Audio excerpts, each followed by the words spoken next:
নাই, কোন রাজনৈতিক দলগুলোকে ডেকে কি করবেন তারা শোনে নাই। তাহলে আমি জিজ্ঞেস জিগাই, কি করছেন, কার সাথে কথা বলছেন?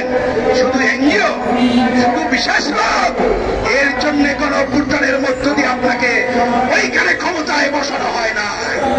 আপনি বলেছেন 3 মাস পরে আলোচনা চলবে।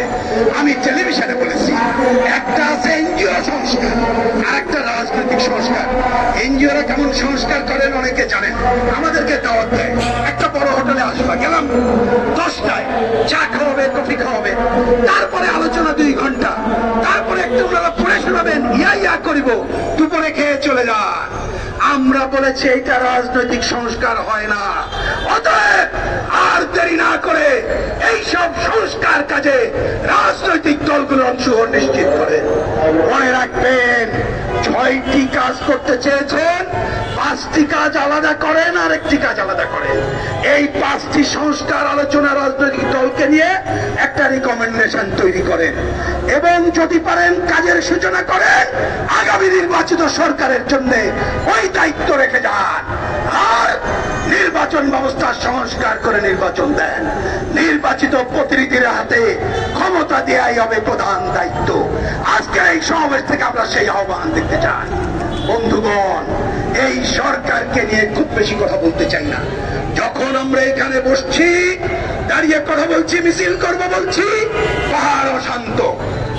আমাদের কদিন পরে পূজা পার্বণ, এখন আশঙ্কায় তারা বেঁধে আছে কিভাবে তারা চলবে। অনেক জায়গায় হামলা এখনো বন্ধ হয় নাই। আজকে আমাদের এক ভাই আমাদের কাছে আসলেন, তিনি শহীদ হয়েছেন, তার সার্টিফিকেট পান নাই। আমরা সার্টিফিকেটের জন্য দরবার করছি। এই ভাই এখানে আছেন, আমি ইচ্ছা করে নাম বলছি না। তিনি এসে বললেন, যিনি মারা গেছে তিনি থাকেন গ্রামাঞ্চলে, তার বউকে নিয়ে এসে একটা মিথ্যা মামলা করা হয়েছে।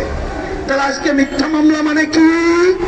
আসল পতিত স্বৈরাচারকে আড়াল করার জন্য আজকে এই কাজগুলো হচ্ছে। এই তো আপনাদের কাজ। এইটা যদি হয়, বাংলার জনগণ এইটাকে গ্রহণ করবে না। ঢাকা বিশ্ববিদ্যালয় যেভাবে নগ্নভাবে ছাত্র একজন বন্ধুকে হত্যা করা হলো, জাহাঙ্গীরনগর বিশ্ববিদ্যালয়, রাজশাহী বিশ্ববিদ্যালয়, গাইবান্ধা, ময়মনসিংহ, এইটা গ্রহণযোগ্য হতে পারে না। আর নতুন নাটক শুরু করেছেন, রাজনীতি বন্ধ। আরে ভাই, রাজনীতির নামে এতদিন আওয়ামী সরকার একদলীয় কর্তৃত্ব করেছে, দুর্নীতি করেছে, লুটপাট করেছে, কণ্ঠরোধ করেছে। আজকে আইন করে বন্ধ করতে চান? যারা ক্ষমতায় আছেন আর তার প্রধান দাবেদারদের হুঁশিয়ার করে বলতে চায়, একটু আইয়ুব খানের কাছে শিক্ষা নেন, এরশাদের কাছে শিক্ষা নেন, আর এখন স্বৈরাচার পতিত হাসিনার কাছে শিক্ষা নেন। কোন অগণতান্ত্রিক কর্মকাণ্ড করে, জনগণের কণ্ঠরোধ করে আপনারা কোনো ভালো কাজ অর্জন করতে পারবেন না। ঢাকা বিশ্ববিদ্যালয়ে ছাত্র আন্দোলন আমাদের সময় বলতে আমরা আমদানি করেছেন ছাত্র রাজনীতি। ওইটার নামে দখলদারিত্ব চলে, সন্ত্রাসী চলে, চাঁদাবাজি চলে, টেন্ডারবাজি চলে। ওইটা বন্ধ করে, রাজনীতি নয়। আমরা জানি, 11 দেখেছি, বাংলাদেশের রাজনৈতিক দলগুলোকে কন্ট্রোল করতে গেলে, বিশেষ করে শ্রমজীবী মেহনতি মানুষের রাজনৈতিক দল বামপন্থীদের কন্ট্রোল করার জন্য বিরাজনীতিকরণের ধারা অনেকে আনতে চান। আমরা হুঁশিয়ার করে দেই, বাংলাদেশে কোনো বিরাজনীতিকরণ চলবে না। যেমন লুটপাট চলবে না, স্বৈরতন্ত্র চলবে না, একইভাবে কোন বিরাজনীতিকের পদক্ষেপ বলে আমরাও রুখে দাঁড়াবো।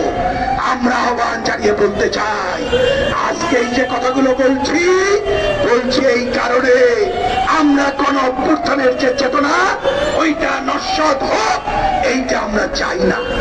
মনে রাখবেন, এই কোন অভ্যুত্থানের চেতনার কথা বলতে যে আমাদের ছাত্র বন্ধুরা 2টা কথা সামনে এনেছিল। কি সেই 2টা কথা? একটা হচ্ছে এক স্বৈরাচার ফ্যাসিবাদের পরিবর্তে, আর এক ফ্যাসিবাদ না, স্বৈরাচার না, তার মানে ব্যবস্থা উচ্ছেদ করতে হবে। আর একটা বলেছিল বৈষম্য মুক্ত বাংলাদেশ চাই। আমরা কমিউনিস্টরা দীর্ঘদিন ধরে বৈষম্য মুক্ত বাংলাদেশের জন্য লড়াই করছি। একটা কঠিন কথা হলো বলি, অনেক জায়গায় বলি, আজকেও বলি, এই যে যদি স্বৈরাচারী ব্যবস্থা উচ্ছেদ করতে হয়, যদি বৈষম্য মুক্ত বাংলাদেশ করতে হয়, তাহলে অর্থনীতির ক্ষেত্রে দুর্বৃত্তায়ন দূর করতে হবে।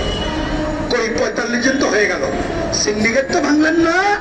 আমাদের বন্ধুরা ফেসবুকে লিখেছে, কথা ছিল সিন্ডিকেট ভাঙার, ওনারা মাজার ভাঙেন আর মসজিদে তাফালিং করেন, হিন্দুদের মন্দির তো আছে।